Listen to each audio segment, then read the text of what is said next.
Welcome to another video.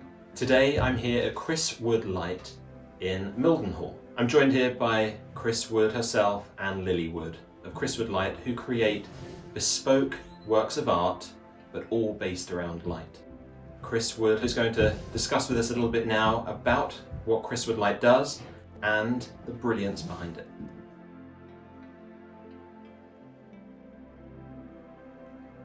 Chris, lovely to meet you today. Thank you so much also for taking part in this short video. I really strongly believe that there are going to be lots of people in the lighting world that have never seen this before, and at its heart is light, which is the lifeblood of the entire industry. So Chris, you are a light artist and a designer of bespoke artworks for anyone who wants to hang one of your pieces on their wall.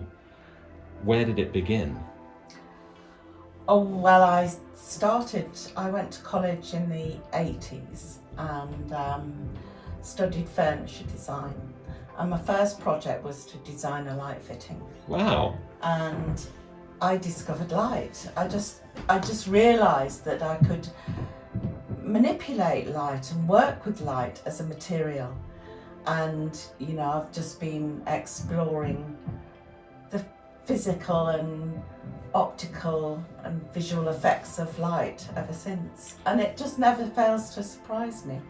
I just keep on learning. There's so much to it, this amazing phenomenon. So one of the things I think that you're best known for are your dichroic panels, but of course one of the keys behind this is the dichroic material itself and the mathematics of how you position these pieces of dichroic acrylic or glass onto a panel. Where did your passion of dichroics come from?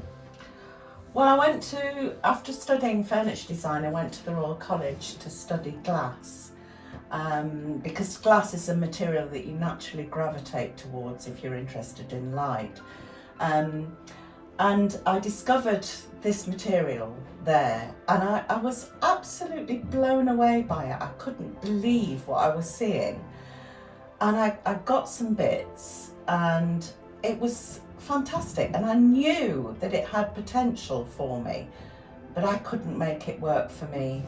It took me 10 years to work out how to work successfully with dichroic, because it's such a visually complex material. It does so much that unless it's pared right back, you know, you can't see what the material's doing. I like to arrange it in a way that the material just speaks for itself and the light speaks for itself.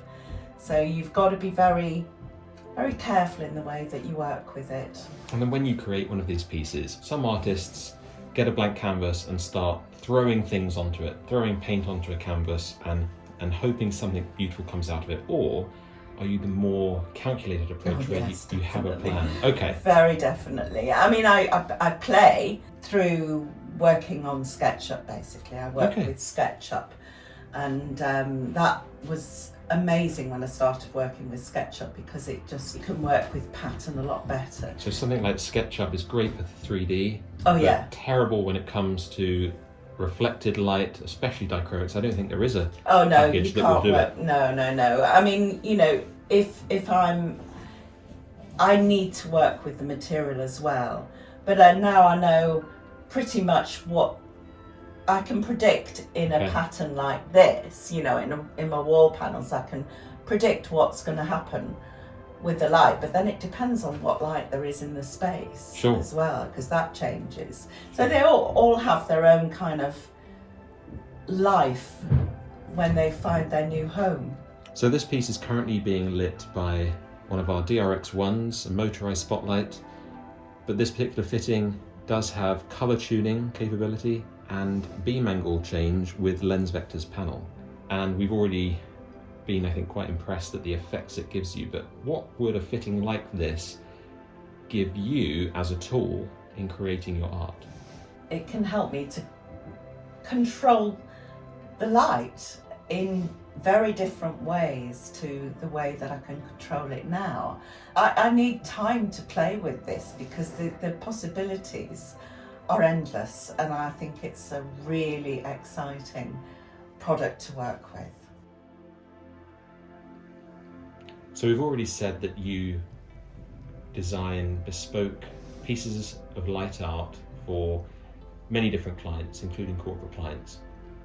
Let's say I was one of these clients. What is the process? The first thing that I do with any project is to understand the way the light works in a space. Okay. So understanding where the windows are, where north is, from that I can get a basic understanding of what the light is going to be like, and also understand what the artificial light is like in the space and what potential there is to work with that, to tailor it towards an artwork. And then would you show examples of your work and the client would then say something like that? Sometimes I work from a brief, so I explore those concepts and try and introduce it in a way into the work that I don't work in a literal sense. So I often work with barcodes. There's all sorts of different approaches that I choose to work with, and I've put hidden political messages in some of them. Yeah. It's got to be done. Yeah, it does have to be done. Fab. Well, I hope you enjoyed that short video at Chriswood Light up in Mildenhall. Thank you to Chris and thank you to Lily for agreeing to take on this little video with me. It's been a wonderful day here today, and I look forward to working with them much more in the future. I'm going to put the link for Chriswood Light down in the description below.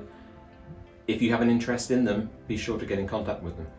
Until next time, lovely to speak to you, and take care. Bye-bye.